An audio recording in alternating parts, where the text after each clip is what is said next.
Ladies and gentlemen, I am very glad to be present here at the 17th convocation of the Young University.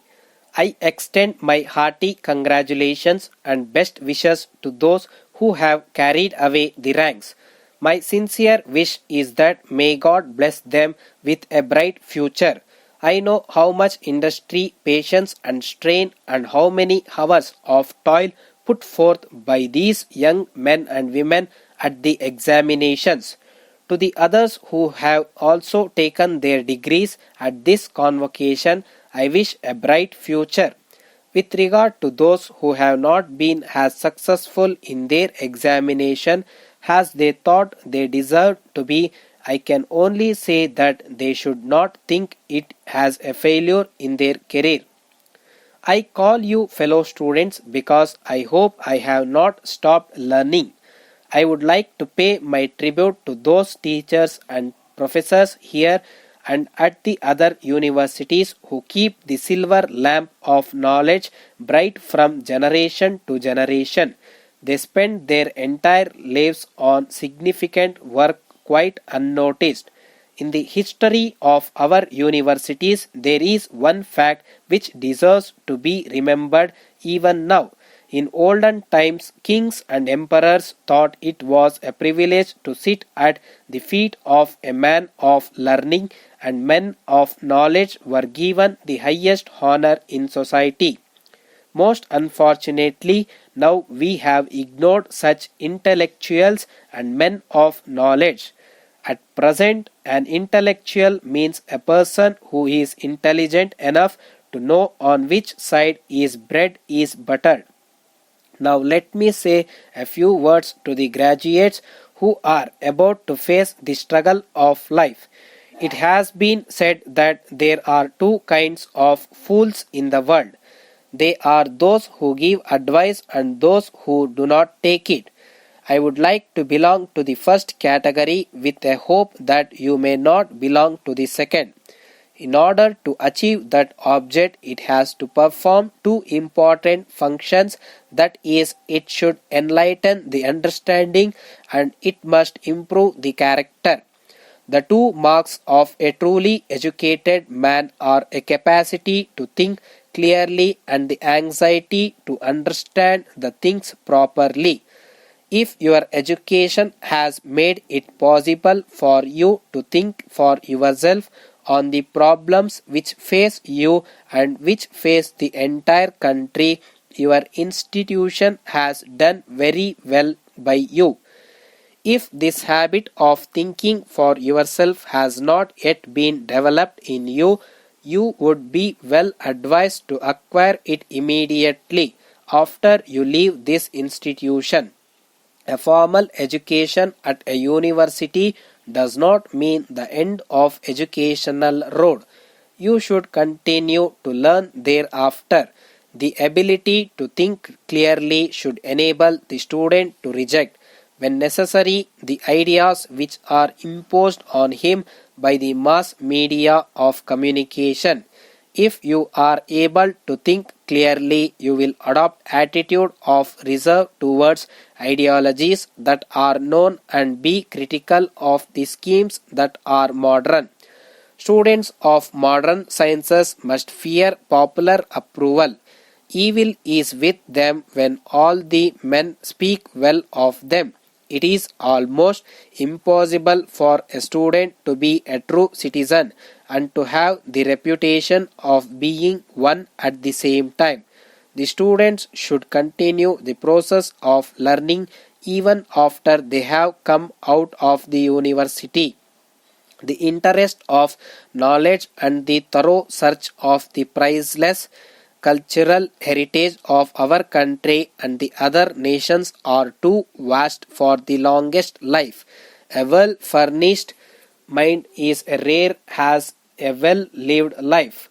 I hope you will not commit the error as you go through life of just doing your odd jobs day after day.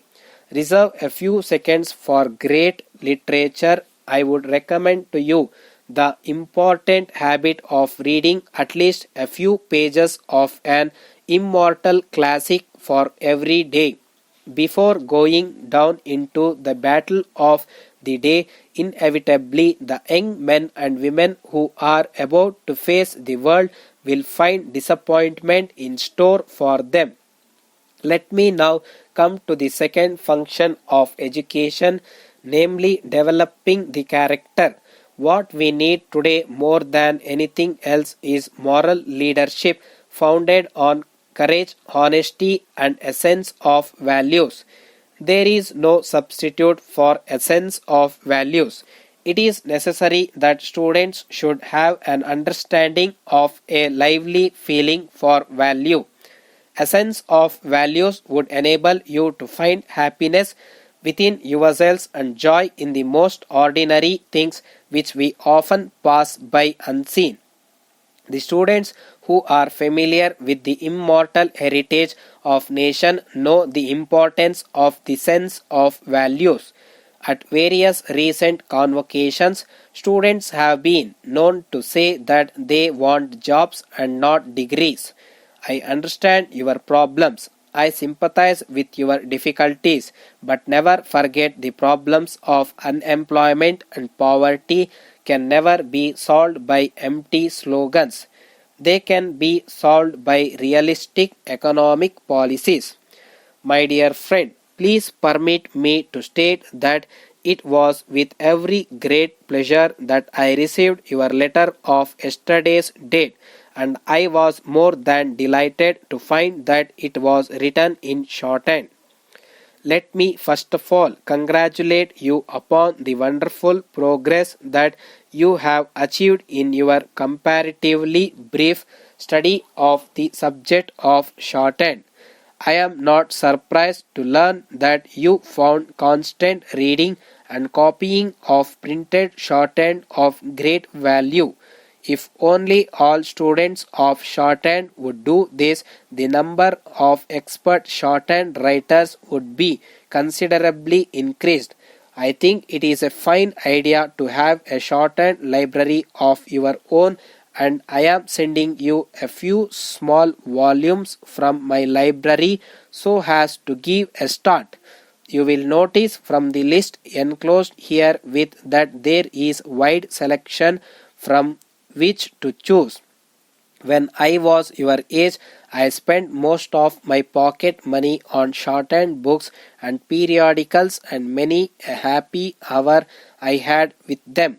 I know a large number of highly skilled writers, and all of them are convinced that they owe much of their skill to the reading of shorthand.